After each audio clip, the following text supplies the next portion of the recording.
Hey there, this is Malorian, and this is going to be a Warhammer Fantasy Battle Report. Now, what the whole theme of this game is mending. Basically, up here in Fort McMurray, it's a very odd group that we have. There's a very small crust of very competitive players, and then the vast majority of other people are rather new. And what that's actually doing is destroying the community because, you know, people come in, a new player, and then there's that bastard Malorian comes in with a super strong list, destroys them, and it's like, well, I don't want to play this game, screw this, I'm leaving. And so I'm trying to take a path to try and fix this now. So this list here is going to be a little bit of a more friendly list. It's going to be my Dwarves against Skaven, and we'll see what happens.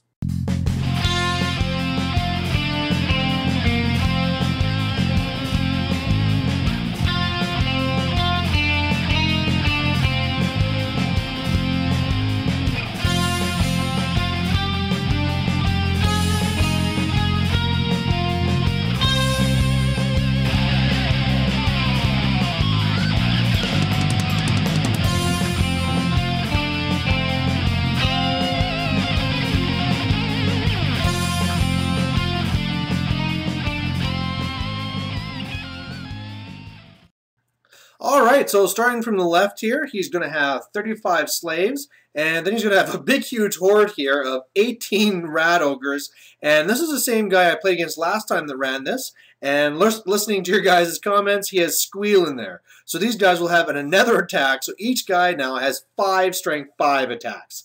They're pretty nuts. Otherwise, over here, he has another 35 slaves and his hell pit.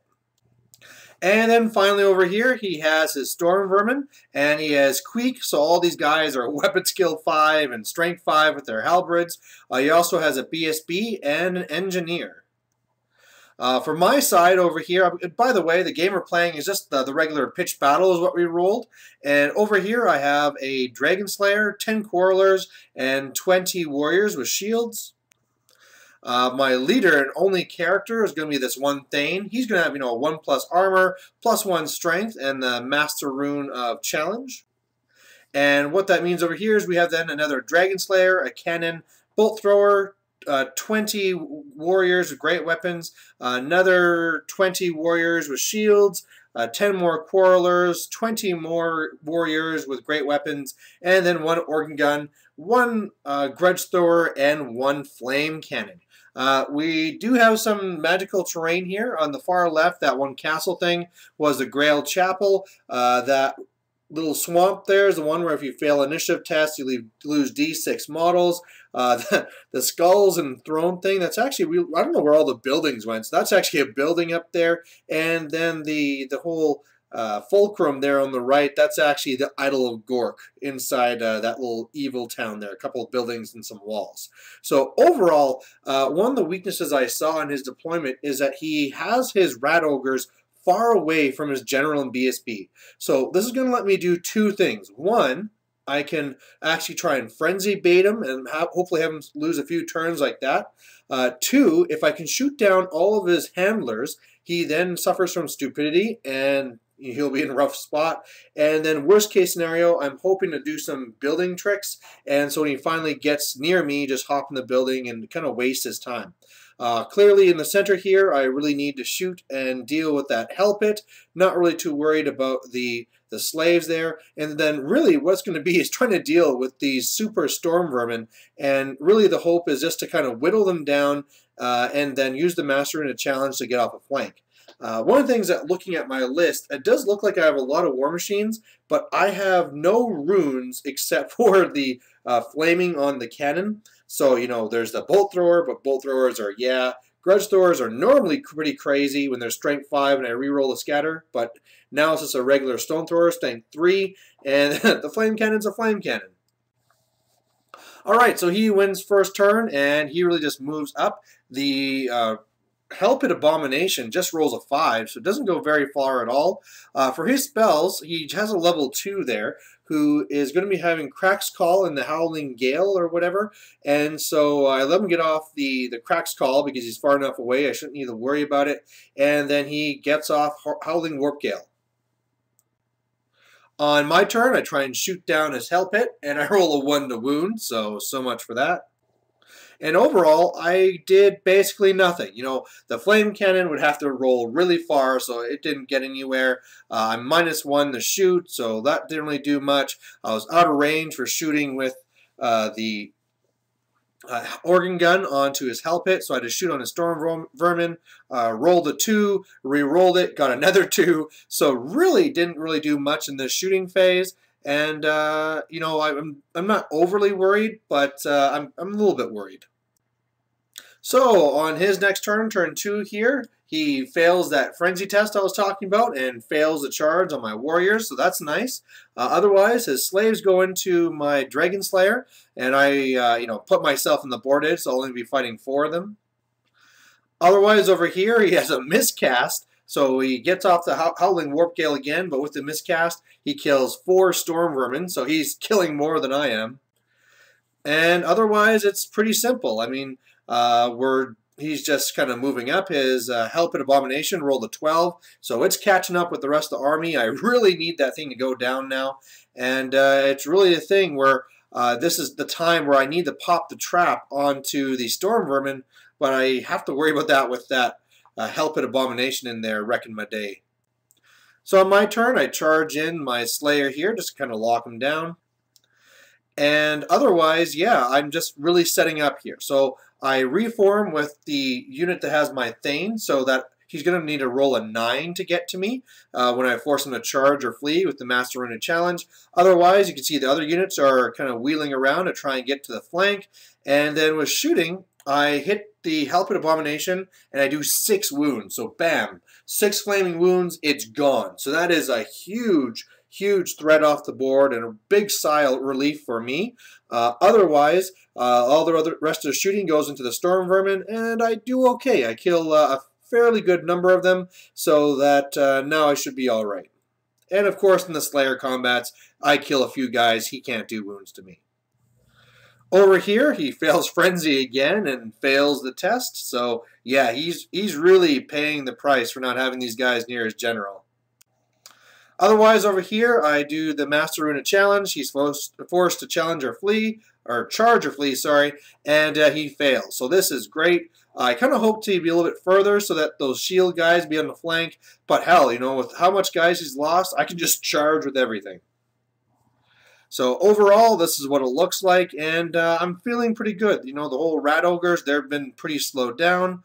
I got the slaves tied up for probably the whole game, and really, if I charge in and destroy the Storm Vermin and his characters here, game over. So that's what I do. I pull off the triple charge, and, you know, one of the ways I could have gone is just the one unit in the flank, but I thought, let's just go and smash him with everything. We get a challenge between his Queek Head Taker and my Thane here. And yeah, this was a huge mistake. The reason why I took it is because I thought, well, you know, with my Toughness 5 and my 1+ armor save, I can absorb a lot of his wounds. Because I realized I know he gets special advantages against dwarves, but I couldn't really remember what they were.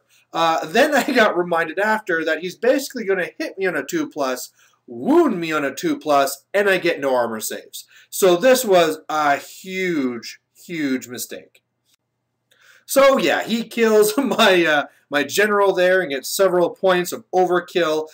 He also kills some more stuff going around, but basically when we work everything out, it's an absolute draw. So really looking at how killy that guy is to dwarves, I'm probably pretty lucky that I didn't just go in with the flanking unit, because he would have won combats and then turned and did some real damage. So I'm pretty happy that I went like this. One of the mistakes I probably made is that since I thought I was just going to beat him and break him, I didn't put any attacks on his characters. And so now he still has the BSB, he still has the wizard there, so that was kind of a mistake and kind of sloppy play. But, you know, I just thought he was going to break.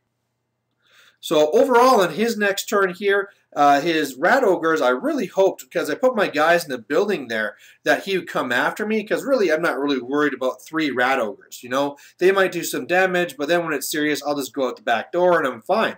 Well, he makes the smart move here and just wheels around, and all of a sudden, I got to deal with this Queek Head Taker quick, because if those Rat Ogres get there, everything's dead. Everything is dead. Meanwhile, the Slayer combats are still going on. I'm killing 2 or 3 a turn, and he's doing nothing back. in the combat there. Damn, that Queek head taker. He is killing so many guys that even though on this turn I wiped out all the storm vermin, you know, so that's 10 combat res there. Not sure if I did anything to the characters, but again, because that Queek head taker killed whatever 5 or 6 guys himself, it was a tie combat again. It's like, come on, I can't believe this. Or maybe I beat him by 1 and he held, you know, something like that. But wow, it is really killing me, and I need to get free from this and so I can deal with these rat ogres. So on my next turn here, I bring on my miners. I don't know if I mentioned them, but here we are. And I have them on the flank here more for a threat than anything else. You know, if he wants to turn and kill my miners with rat ogres, I'm cool with that. That's okay. That's an acceptable loss. Otherwise, both in the same turn here, both my Dragon Slayers took a wound, so that has me a little bit worried there. I kind of hope they just hold them up for the whole game. Otherwise, in the combat, well, first of all, I shoot at the rat ogres, and I do pretty good against them, so that's pretty nice. Otherwise, in combat, yeah, I do 1 wound to both the BSB and the engineer. Turns out they have no defensive gear.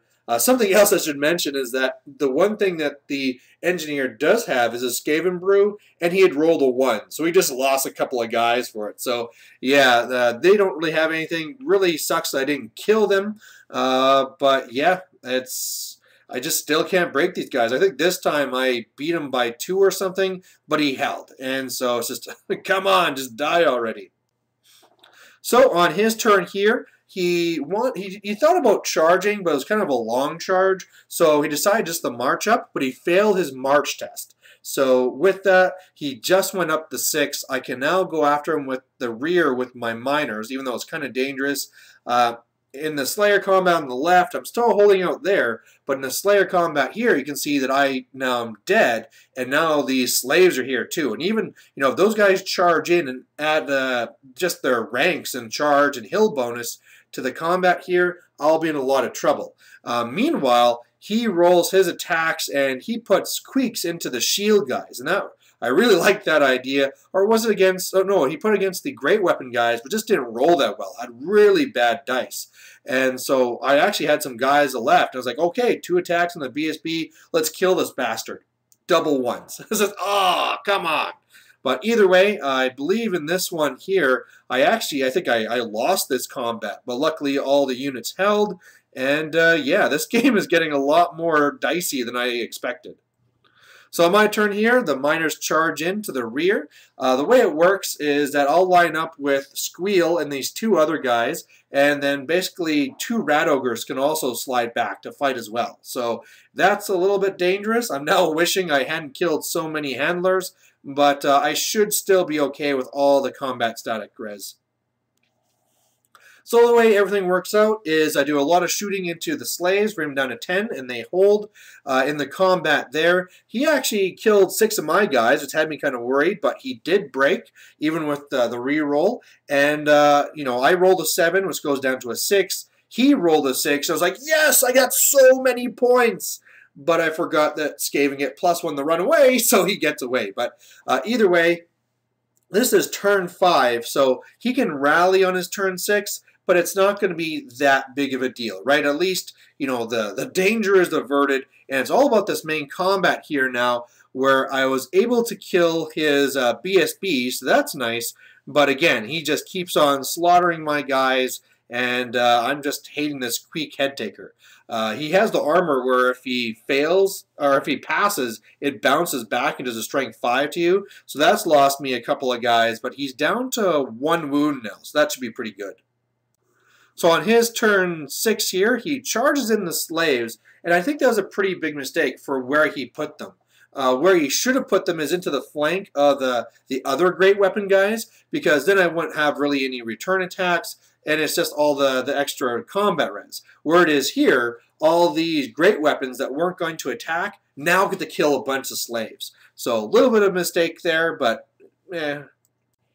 Otherwise, he has a miscast while casting the Howling Warp Gale again, takes a Strength 6 hit, and his little engineer dies. So that's nice for me.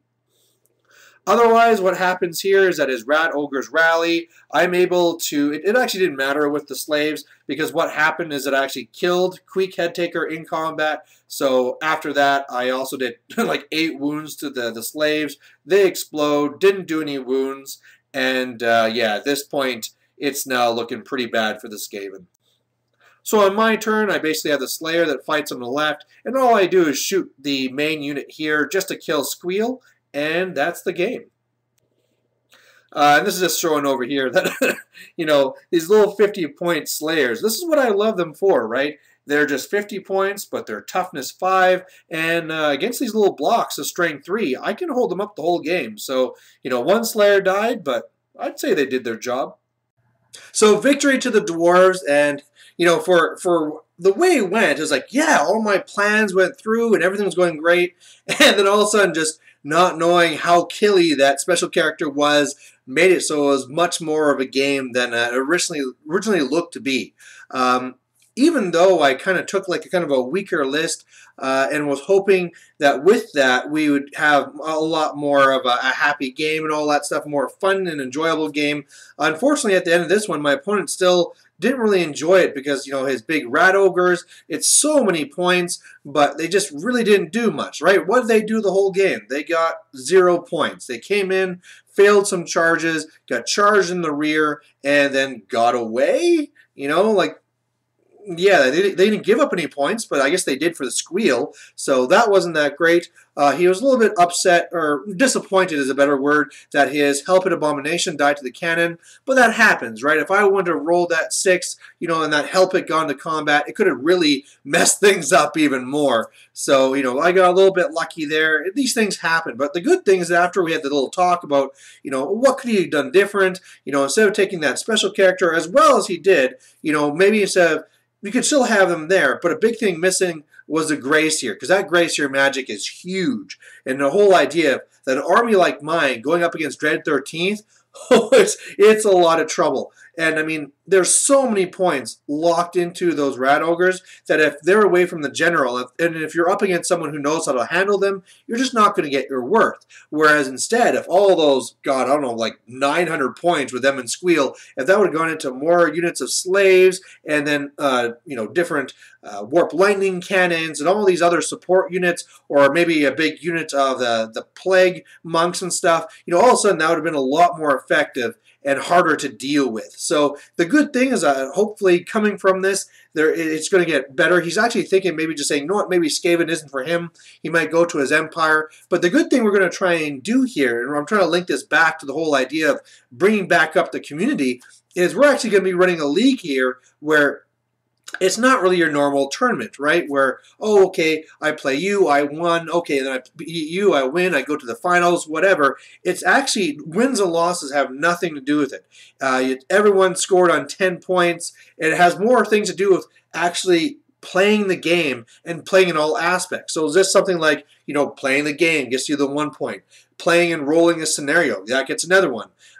Killing the general gets another one there. Capturing a banner. Destroying a unit with shooting. Destroying a unit in combat. Destroying a unit with magic. Issuing a challenge. You know, this getting a unit and the enemy's deployment. It's all based around trying to not go in there just destroy your opponent, to actually go and play the game in all aspects of the game. So hopefully that's going to bring the gaming group back up, and we'll see a lot more fantasy. But either way, I hope you like watching, and I'll catch you later. Bye.